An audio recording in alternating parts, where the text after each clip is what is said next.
In 1941, the Ustaša took power in Croatia and launched their own extermination campaign. In few months, violence reached a level that alarmed even their Nazi allies. Victims were selected by origin and religion. Repression was immediate, without negotiations or warnings. What followed did not resemble a war, but systematic elimination from the state. Why did a minor regime execute a genocide that horrified the Third Reich?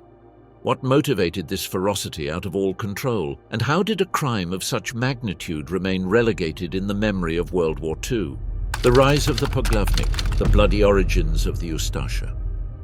The end of the Great War irreversibly modified the political map of Central Europe and the Balkans. Among the new states that emerged from the dissolution of the Austro-Hungarian Empire appeared the Kingdom of Serbs, Croats, and Slovenes, proclaimed on December 1st, 1918.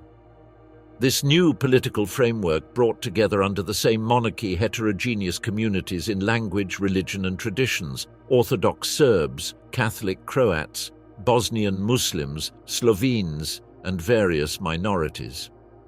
The union was carried out under the leadership of the Serbian Karađorđević dynasty. From its beginnings, power remained centralized in Belgrade, with predominance of Serbian parties and ministers. State administration was oriented toward uniformity, while Croatian and Slovenian autonomy demands were systematically rejected. The official project proclaimed Slavic brotherhood, but in practice, Serbian political dominion was consolidated. The contrast with the previous experience of Croats in the Austro-Hungarian Empire, where they had enjoyed certain margins of self-government, fed the perception of political loss. Croatian intellectuals denounced centralization as continuity of foreign domination, while the Catholic clergy watched Serbian Orthodox supremacy with suspicion. In this scenario, Ante Pavelić appeared. Born in 1889 in Bradina, in Bosnia and Herzegovina, he soon moved to Zagreb to study law. He completed his training in 1915 and integrated into Zagreb's Croatian political life during the following decade. His militancy centered on the Croatian Party of Rights, heir to the doctrine of Ante Starčević, who in the 19th century had formulated Croatian nationalism based on Croatia's historical singularity and hostility towards Serbs. In 1927, Pavelić obtained a seat in the Belgrade parliament. From there, he openly opposed state centralization, denouncing what he qualified as Serbian hegemony in administration. His discourse escalated toward more radical positions, passing from demanding autonomy to questioning the very legitimacy of the Yugoslav state. That same year, he sent a secret memorandum to Rome to Benito Mussolini, proposing an independent Croatian state with Italian support. In exchange, Pavelić offered significant territorial concessions on the Dalmatian coast. The assassination of Stjepan Radić in parliament in 1928 intensified the political crisis. King Alexander's response was to establish in 1929 a royal dictatorship, dissolve parties, and prohibit organized opposition. Pavelić, without space for legal activity, went underground and shortly after into exile. He settled first in Vienna and then in Rome, under protection of the fascist regime. In this period, he founded the organization that would mark Croatian political future, the Ustaša. The Croatian revolutionary organization Ustaša, whose name evoked the idea of uprising, was born as a clandestine structure with paramilitary vocation. Unlike political parties, it did not seek parliamentary representation, but direct action through selective terrorism, sabotage, and insurrectional preparation. Mussolini facilitated establishment of camps in Italian territory, such as in Bovegno, where militants were instructed in use of explosives, railway sabotage, and guerrilla techniques. Hungary also provided refuge and training camps. In parallel, the Ustaša developed an active propaganda network among Croatian emigrants in Europe and America, in addition to clandestine cells within Yugoslavia. These cells smuggled weapons, carried out attacks, and maintained constant communication with leadership in exile. The most notorious action came on October 9, 1934, when King Alexander was assassinated in Marseille. The attack, executed by a member of the Internal Macedonian Revolutionary Organization in coordination with the Ustaša, also caused the death of French Minister Louis Barthot. Investigation pointed to Pavelić as main organizer, although he remained protected in Italy. The regicide provoked a diplomatic earthquake. France demanded from Mussolini Pavelić's surrender, but the fascist regime refused. Yugoslavia condemned the Croatian leader to death in absentia while intensifying internal repression against Ustaši militants. Despite this, the organization remained active, protected by Italy and also sustained from Hungary. In those years, Ustaša ideology reached its definition. Its nucleus was radical nationalism sustained in hostility towards Serbs, presented as irreconcilable enemies. Anti-Semitic discourse was gradually incorporated following fascist currents of the era, attributing to Jews destabilizing influence in both capitalism and communism. Croatian Catholicism became another element of cohesion, used as spiritual legitimation against the Serbian Orthodox world. Propaganda documents insisted on the necessity of a homogeneous Croatian state, which implied eliminating or forcibly assimilating non-Croatian communities. With that vision, the organization defined a program that combined ultranationalism, political violence, anti-Semitism, and Catholic exaltation. In the years prior to World War II, the Ustaša maintained reduced presence in number, but notable for its capacity for organized violence. Pavelić directed operations from Rome, coordinating attacks, railway sabotage, and assaults against Yugoslav officials. Yugoslav intelligence services attempted to contain their activities, but Italian cover guaranteed impunity abroad. Thus, at the dawn of the 1940s, the Ustaša had consolidated as a force small in numbers but well-trained, structured, and disciplined.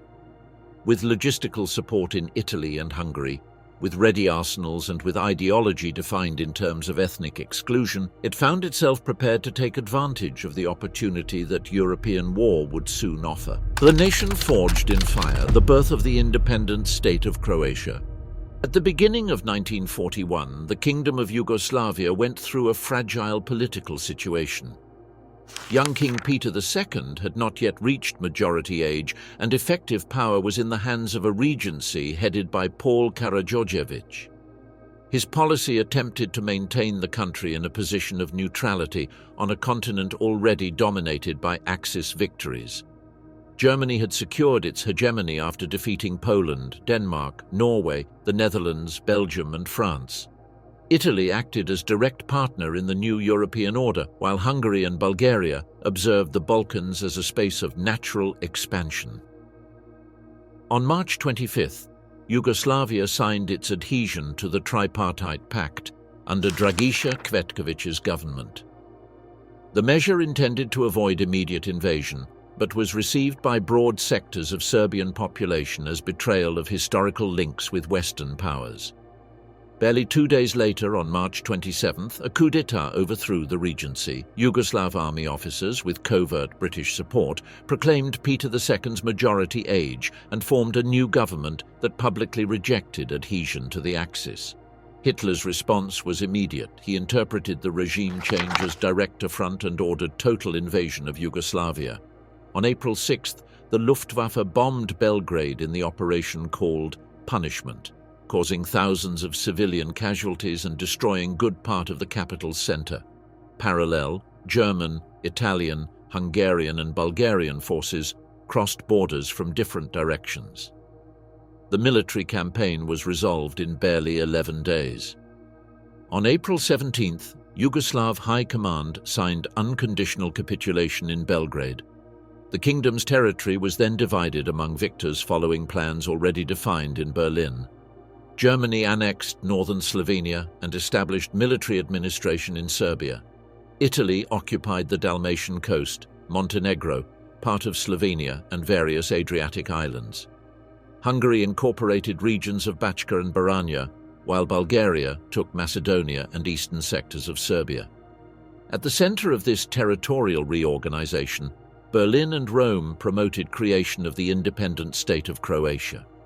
The new entity comprised most of historical Croatian territory and all of Bosnia and Herzegovina. Direction of the new state was entrusted to Ante Pavelić and the Ustaša movement, considered the most reliable partners for their organizational discipline, their experience in clandestinity, and their loyalty to Italy and Germany.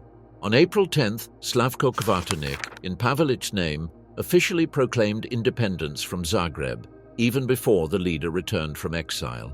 Germany and Italy immediately recognized the new state, followed by Hungary, Bulgaria, Finland, Denmark, Romania, Slovakia, the Vichy regime, and later Japan.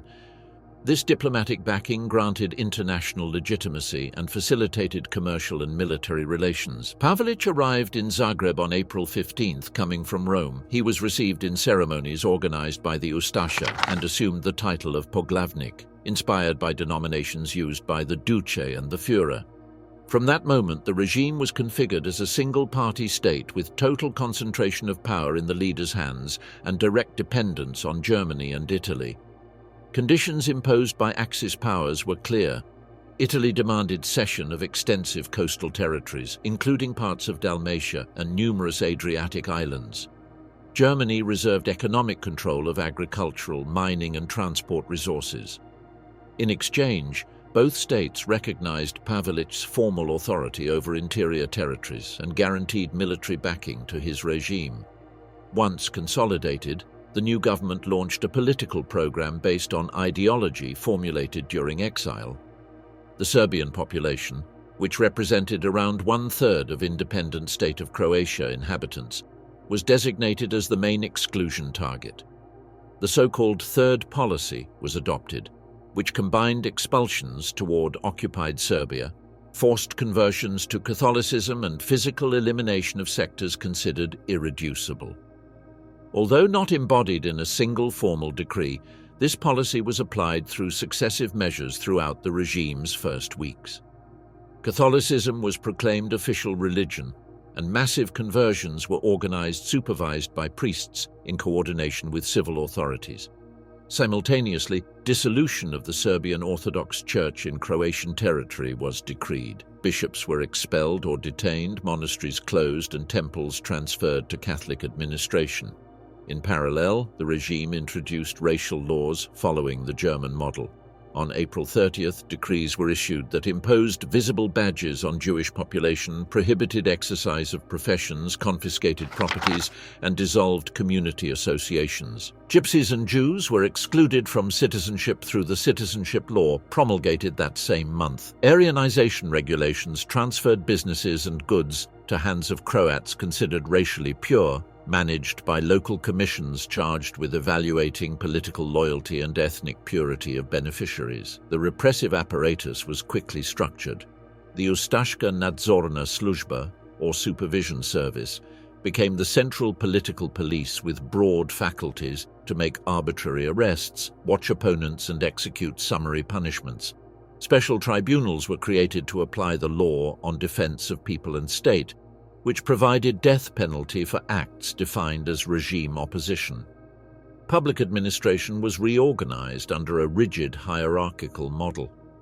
Regional governors were designated directly by Pavelić and responded only to him.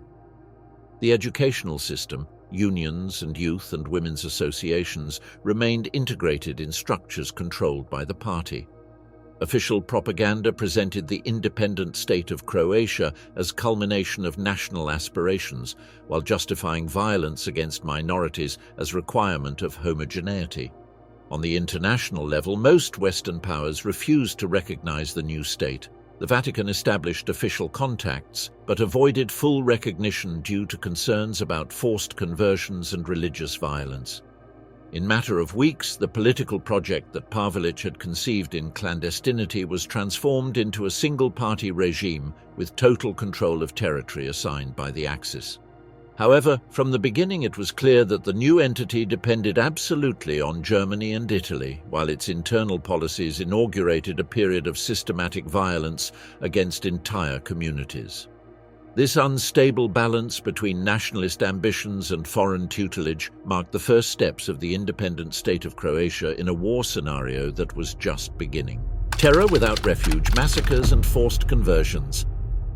After proclamation of the Independent State of Croatia in April 1941, the Ustaša regime had an institutional framework that allowed it to immediately apply its political program. Initial priority was to act against Serbian Orthodox population, which represented around one-third of the new state's inhabitants. First measures did not consist of establishing permanent internment camps, but direct operations executed in villages and towns, characterized by immediate and exemplary violence. On April 28th, in the locality of Gudovac, near Bjelovar, the first large-scale massacre occurred. Ustaša troops concentrated hundreds of Serbian peasants under pretext of investigating a supposed uprising in the zone. A group of approximately 190 men was summarily executed by gunfire and buried in common graves opened in the town's vicinity. This episode marked the beginning of a pattern that would repeat in different regions: collective detentions of Serbian males, generic accusations of subversive activity, and immediate executions without judicial procedure. At the beginning of May, the Glina massacre took place. In this locality, several hundreds of Serbs were summoned to an Orthodox church under promise of receiving protection if they accepted conversion to Catholicism. Once gathered, they were locked up and murdered with bladed weapons, clubs, and gunfire. Victim estimates vary but oscillate between 260 and 400 persons. Use of a religious building as crime scenario underlined intention to link religious pressure with physical violence, transmitting that not even conversion guaranteed security against persecution. The Glina massacre inaugurated a broader campaign in regions of Banija, Kordun, Lika, and Eastern Herzegovina. Ustaša militia squads burst into Serbian villages during dawn, surrounded dwellings, and selected men of military age. In some cases, executions were immediate. In others, detainees were transferred to meeting points for superficial interrogations prior to elimination. Methods employed varied: firearms occasionally, but also instruments adapted for direct contact. Most characteristic was the surpassed, a curved knife fixed to a leather glove designed to cut throats rapidly. Investigations after the war documented scenes of mutilations, bodies thrown into wells or ravines, improvised bonfires, and public executions for intimidation purposes. In many localities, survivors were obligated to witness death of neighbors and relatives before submitting to conversion or deportation. The objective was to disarticulate communities by eliminating their natural leaders, teachers, Orthodox priests, merchants, and military veterans. Violence sought to destroy Serbian social structure as collective, more than punish individual actions. Repression also reached women, elderly, and children. Complete families were exterminated to avoid transmission of massacre memory. In Herzegovina, prisoners were thrown into ravines. In Banija, agricultural tools like axes and sickles were used. In other regions, collective hangings or burning of dwellings with families inside were practiced. These tactics sought to terrorize population and provoke abandonment of entire villages. Parallel, a program of forced conversions to Catholicism was implemented. The Ministry of Justice and Worship dictated regulations that incentivized Orthodox conversion under threat of deportation or execution. Parish commissions were formed, charged with registering conversions and issuing certificates.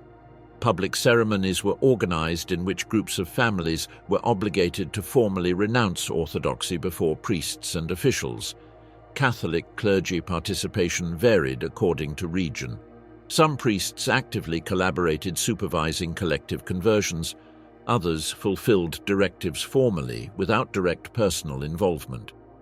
There were also isolated cases of clerics who attempted to protect persecuted, although they were minority. Ecclesiastical hierarchy maintained ambiguous position, officially recognized the independent Croatian state but avoided explicit pronouncements about massacres. Zagreb Archbishop Aloysius Stepinac combined expressions of regime support with generic calls for moderation. Use of religion as political instrument sought to legitimize ethnic homogenization project.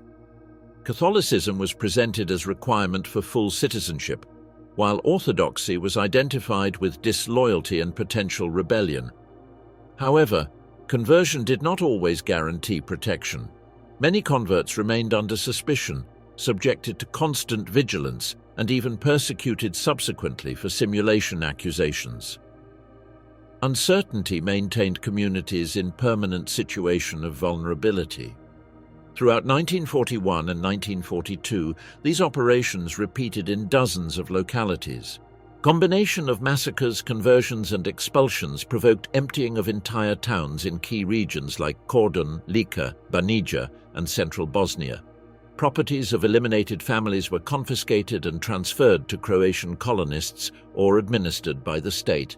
This initial phase of massive violence consolidated Ustaša territorial control and prepared terrain for more organized forms of persecution.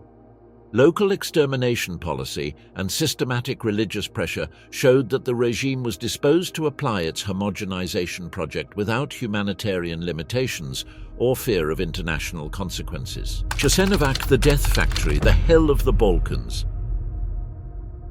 After consolidating territorial control through violence campaigns in villages and towns during 1941, the Ustaša regime decided to institutionalize repression through a concentration camp system. Persecution magnitude made initial method of dispersed executions unsustainable, and necessity of centralized infrastructure that combined internment, forced labor, and systematic elimination functions was imposed. The most important complex was Jasenovac, established in August 1941 at confluence of Sava and Una rivers in Slavonia. Location offered logistical advantages: railway connection with Zagreb, fluvial access, and sufficient isolation to reduce possibility of escapes and partially hide operations. System was not limited to single installation but to 5 main units: Krapje and Bročić, with precarious wood and wire constructions; Ciglana, central nucleus in former brick factory; Kojara, located in tannery; and Stara Gradiška, installed in 18th century fortress about 25 kilometers away. Complex command depended on Ustaška nadzorna služba. Among its commanders were Ivica Matković, Ljubo Miloš, and subsequently Miroslav Filipović, a former Franciscan friar converted into Ustaša officer. Administration was characterized by deliberate decentralization that granted autonomy to guards in application of punishments and execution methods, which distinguished Jasenovac from German camps with more rigid bureaucracies. Extermination methods used differed from Nazi systems in Poland and Germany. While Auschwitz-Birkenau applied industrialized extermination with gas chambers, manual methods predominated in Jasenovac. Firearms, knives, hammers, clubs, axes, and agricultural tools were employed. Most characteristic instrument was sabotchek, curved knife fixed to leather glove, converted into camp symbol. Guards organized nightly competitions to measure who could execute greatest number of prisoners in single day. One of most cited episodes was so-called Night of Knives in August 1942, where guards like Petar Brzika participated in large-scale killings. Besides executions, collective hangings, throwing prisoners into Sava River with stones tied to neck, and cremations in open-air bonfires were practiced. Improvisation characterized procedures, but manual brutality was interpreted as essential part of Ustaša ideology, which exalted direct violence as expression of national and religious hatred. Stara Gradiška fulfilled specific functions for women and children. Conditions were extremely precarious: cells without ventilation, lack of drinking water, insufficient food, and recurring epidemics. Execution methods like asphyxiation with quicklime smoke or gases generated by motors were applied, besides hangings and murders with bladed weapons. Testimonies identified even female Ustaša guards involved in executions. Regime also established camps destined exclusively for minors. In Sisak, inaugurated in August 1942, mainly Serbian children were interned. They lacked adequate food, sanitary installations, or medical attention, and mortality reached very high figures due to epidemics. In Jastrebarsko, opened in July that same year in former monastery, more than 3,000 Serbian, Jewish and Gypsy children were interned. There, deaths by hunger and diseases also occurred, along with cases of direct executions. Some nuns collaborated in administration, combining basic care tasks with religious indoctrination activities. Survivor testimonies have allowed detailed reconstruction of conditions. Jasenovac inmates related workdays superior to 12 hours in brick factory, with insufficient rations of bread and watery soup, which provoked deaths by exhaustion. Others described how corpses were thrown into Sava River, allowing news of killings to spread downriver towards Serbian territory. In children's camps, survivors remembered sleeping on straw infested with parasites, suffering malnutrition, and seeing how groups of children were removed from barracks without returning. There were also rescue operations. In Jastrebarsko, partisan forces liberated a group of children in August 1942, some of whom reunited with relatives in resistance. These episodes illustrate interaction between camp system and broader military conflict. Magnitude of deaths in Jasenovac has been subject of debate. Figures handled in socialist Yugoslavia spoke of between 600,000 and 700,000 victims. Later investigations based on nominal records and archivistic analysis have documented between 77,000 and 100,000 identified deaths, while broader academic estimates elevate total to between 120,000 and 130,000. Victim composition reflects Ustaša policy objectives. Tens of thousands of Serbs, along with thousands of Jews, Gypsies and Croatian regime opponents. System functioned until April 1945, facing partisan advance towards Zagreb, responsible destroyed part of installations. On April 22nd, group of about 600 prisoners attempted massive escape. Only about 90 managed to survive, while rest was executed. Few days later, partisans occupied zone and found ruins, graves and remains of practices that had characterized Ustaša camp system. Too cruel for Hitler. Ustaša horror under Nazi gaze. Establishment of Independent State of Croatia in April 1941 responded to German strategy of stabilizing Balkans after Yugoslavia's disintegration. However, in matter of weeks, methods employed by Ustaša began to worry German commands stationed in region. Military and diplomatic reports sent to Berlin described violence levels that exceeded expected even within framework of repressive operations typical of war. In May that same year, German ambassador in Zagreb, Siegfried Kascher, reported about summary executions and massive deportations organized by Croatian militias. Descriptions indicated razed villages and civilian murders without distinction of age or gender. Observed pattern did not follow administrative procedures or military protocols, but improvised and visible violence. During June, General Edmund Glaise von Horstenau, German military representative in Zagreb, transmitted that Ustaša methods were provoking massive exodus toward occupied Serbia. Tens of thousands of refugees concentrated at border, generating unexpected logistical problem for German authorities, who had to provide food, lodging, and administrative control. At same time, commands like Lothar Rendulic warned that Croatian brutality was feeding resentment and favoring resistance movement recruitment. Veteran officers who had participated in campaigns in Poland and France indicated notable differences in employed methods. While German forces maintained organized structures even in repressive operations, Croatian militias acted without discipline or coordination, with practices considered ineffective and counterproductive. SS, under Heinrich Himmler's direction, sent observation commissions to Croatia between 1941 and 1942. Resulting reports qualified Ustaša violence as disorderly and counterproductive for stability that Axis sought in region.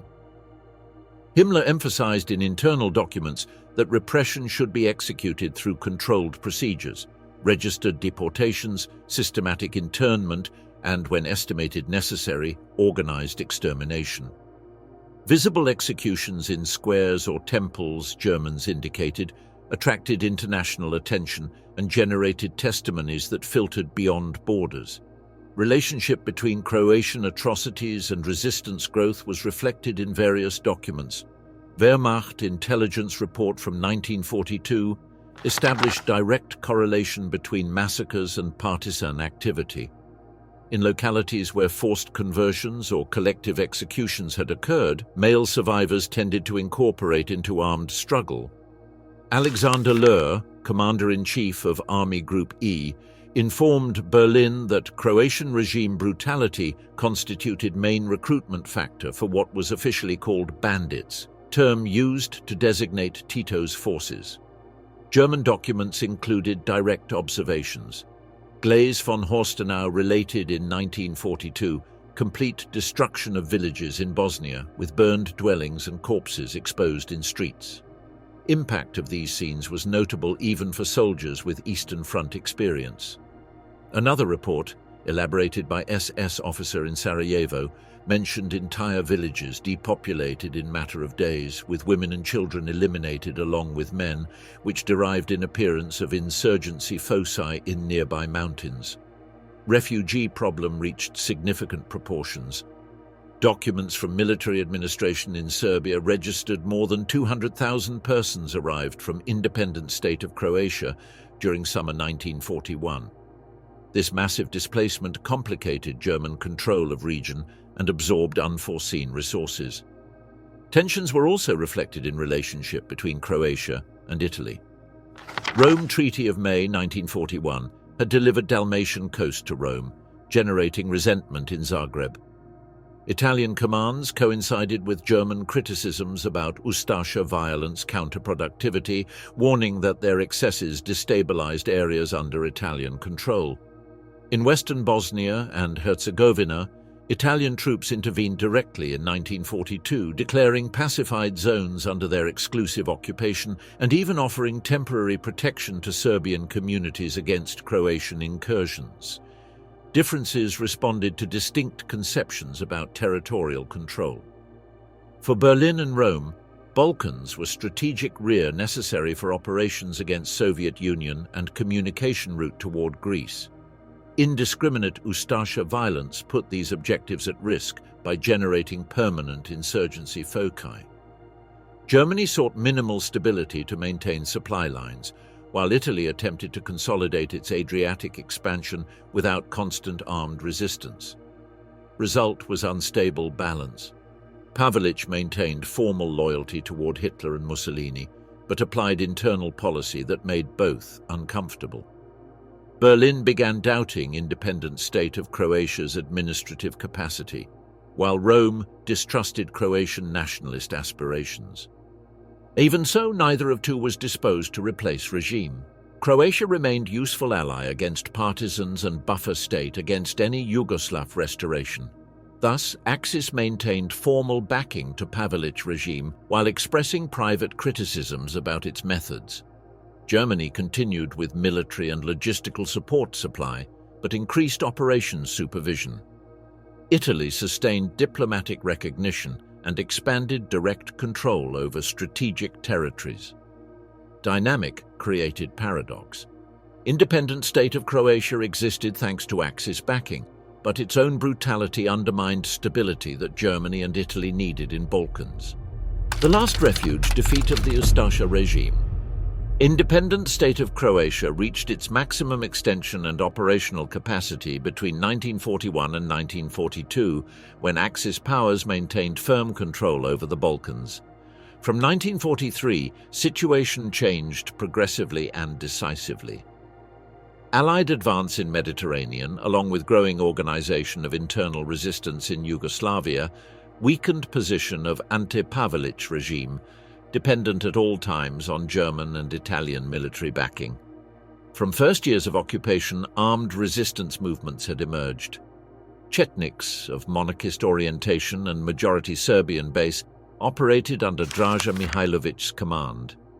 Partisans, organized by communists and led by Josip Broz Tito, began in Bosnia and Croatia and over time attracted combatants of different ethnic backgrounds origins: Serbs, Croats, Slovenes, Bosnian Muslims, and Montenegrins.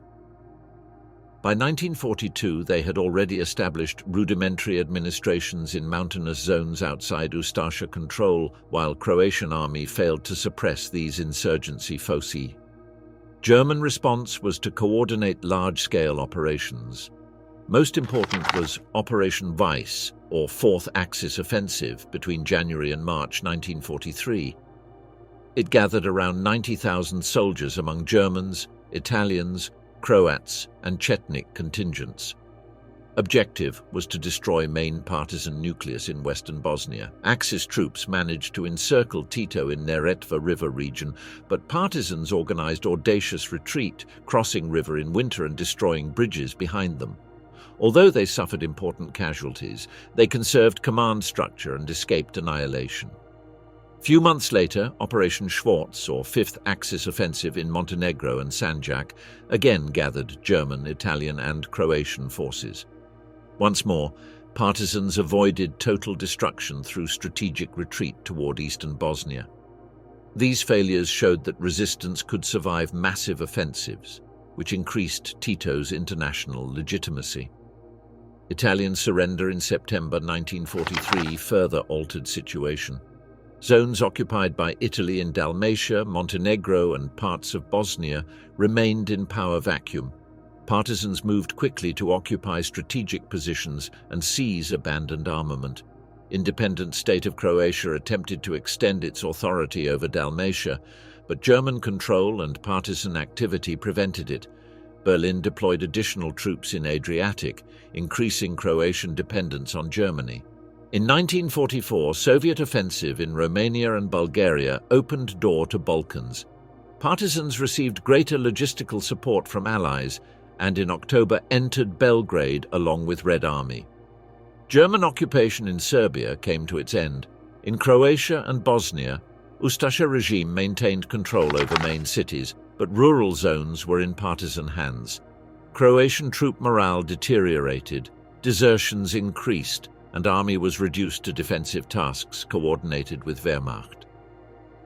In spring 1945, with German defeat already imminent, Pavelić and Ustaša high command evacuated Zagreb during first week of May.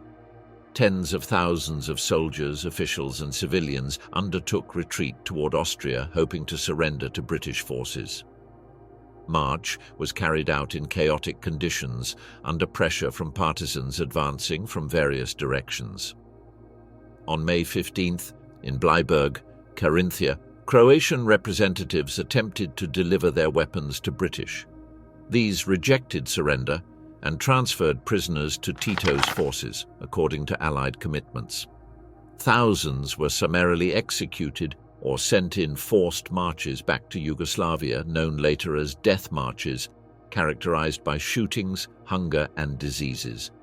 Victim figures vary according to sources, from tens of thousands to more than 100,000, without definitive historiographic consensus. What is certain is that great part of Independent State of Croatia's military and political elite was eliminated in these episodes. Pavelić was not at Bleiburg. He had prepared alternative route for his own escape. With small group of collaborators and using false documents, he crossed Austria and reached Rome, where he found refuge in networks linked to Vatican.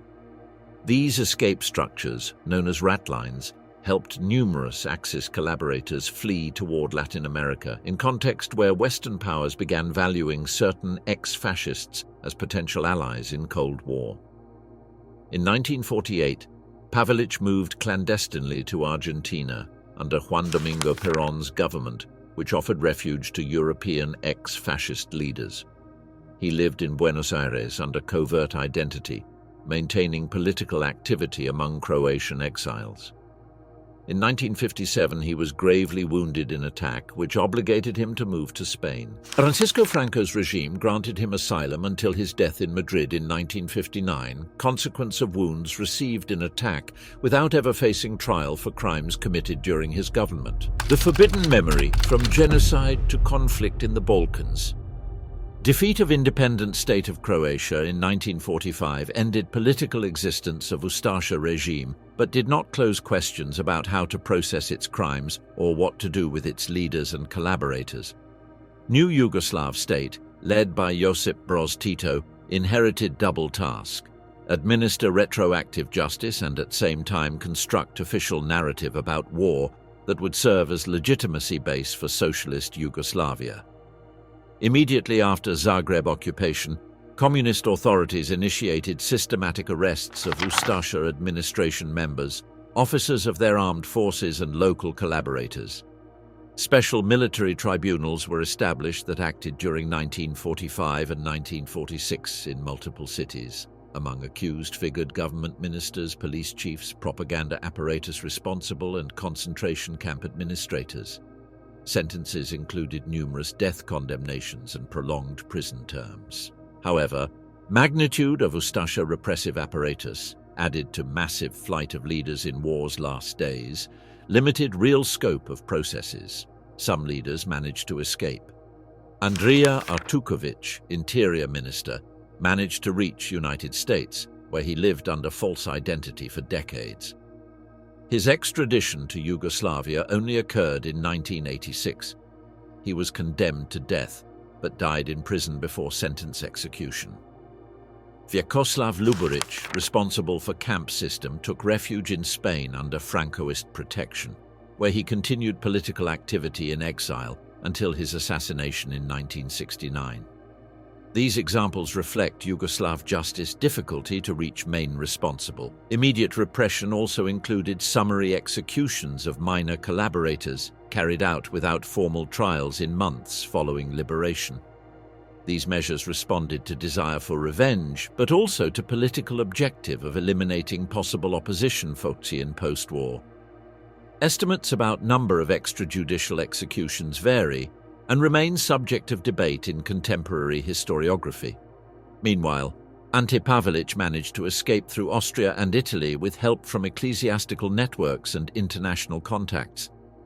After a brief period in Rome, he settled in Argentina in 1948 under protection of Juan Domingo Perón's government. There he organized Croatian exile community and founded Organization Croatia in Exile, which kept Ustaša ideology alive. Pavelić became central figure of emigrant movement that published newspapers, organized commemorative acts, and maintained links with anti-communist networks in Cold War context. Numerous intermediate leaders found refuge in North America, Canada, Australia, and other Latin American countries. In many cases, they lived under false identities. In others, they actively participated in Croatian community associations. Some enjoyed tacit protection from Western governments that considered them potential allies against socialist bloc. Thus, Ustaša diaspora kept alive alternative memory to Yugoslav official narrative for several decades.